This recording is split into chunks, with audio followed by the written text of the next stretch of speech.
Hello साथीहरू, आज म कालिम्पोङको टुर गएको छु र यो मेरो नयाँ भ्लग हुनेछ। म बिहानै 3 बजे नै उठेँ।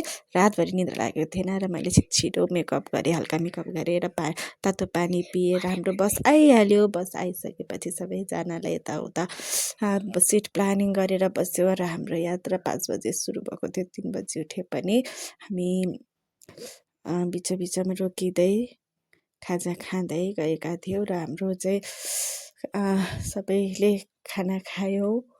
खाना हामीले माछासँग खाएका थियौँ। त्यहाँ सबैजनाले रमाइलो भयो भन्दै हुनुहुन्थ्यो। हाम्रो यो के को यो टुर भन्नु होला, यो चाहिँ हाम्रो सहकारीबाट लगेको टुर थियो, जहाँ कि धेरै नै रमाइलो भयो, राम्रो भयो। खाजा हामीले 1 घन्टा जति खायौँ र त्यसपछि चाहिँ हामी डाइरेक्ट इन्द्रावतीमा गएर खाजा खायौँ। फेरि त्यति बेला 3 बजेको थियो र बेलुका गएर हामी रुममा गयौँ। हाम्रो रुम चाहिँ राम्रो थियो।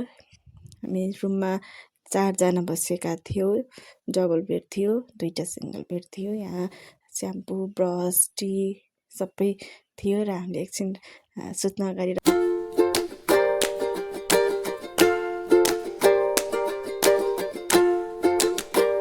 हामी भोलि बिहानै उठेर चिया खाँदै हाम्रा साथीहरू, आदरणीय साथीहरूले चाहिँ गीत गाउने रमाइलो गर्नुभएको थियो। कालिम्पोङको यात्रा अगाडि हामी चाहिँ त्यहाँ आधी घन्टा जति चिया नास्ता गरेर कालिम्पोङ लाग्यो। कालिम्पोङको अगाडि जानु अगाडि उहाँहरूले चाहिँ भजनहरू गाउनु भएको थियो र त्यसमा मैले पनि अलिकति नाचेर चाहिँ सहभागिता जनाएँ, रमाइलो गराइदिएँ।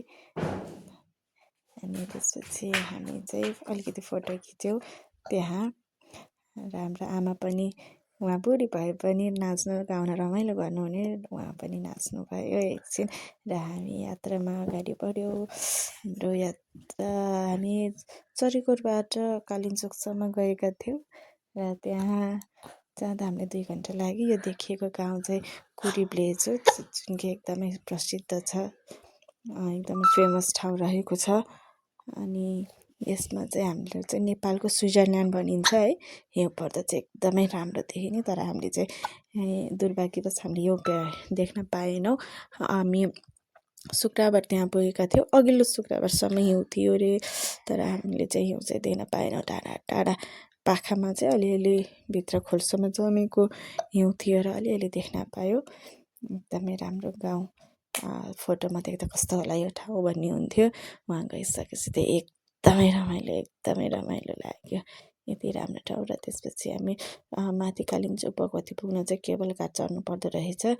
केबल कार चढ्यौँ। एउटा केबल कारमा 8 जना अटाइँदो रहेछ, 100 केजीसम्म। हामी पनि 8 जना बस्यौँ र माथि कालिम्पोङ केबल कारबाट झरेर कालिम्पोङ चाहिँ 5 मिनट जति हिँड्न पर्दो रहेछ। दाहिने साइडबाट ट्याक्क राउन्ड लाउनु होला तपाईँहरू पनि अब जानुभयो भने। र यहाँबाट चाहिँ यो चाहिँ एकदम हतार गरेर बनाएको थियो, त्यही भएर राम्रै भएन। सबैले ल छिटो भन्ने कुरा गर्नुभएको थियो।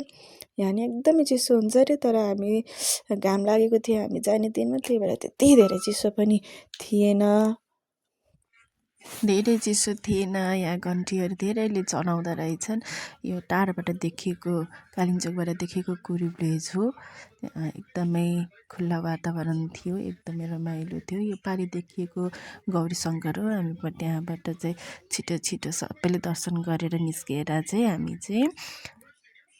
हामी चाहिँ भीमेश्वर महादेवका पुग्यौँ। भीमेश्वर महादेव हामी सुन्दै गरेको संसारमा केही भयो अनिष्ट हुन लाग्यो भने त्यो मन्दिरमा चाहिँ पसिना निस्किन्छ अरे। यो चाहिँ टिकटकको भिडियो। हामीले त्यहाँ धेरै टाइम बसेनौँ र फर्केर चाहिँ हामी राति होटलमा पुग्यौँ। होटलमा चाहिँ सबजना थाके पनि केही रमाइलो गर्नका लागि गीत बजाएर चाहिँ नाचेका थियौँ। खाना खाएर सबैजना रमाइलो गरेका थियौँ। रमाइलो त गर्नै पर्यो नि, घुम्न जाँदा आएका थियौँ।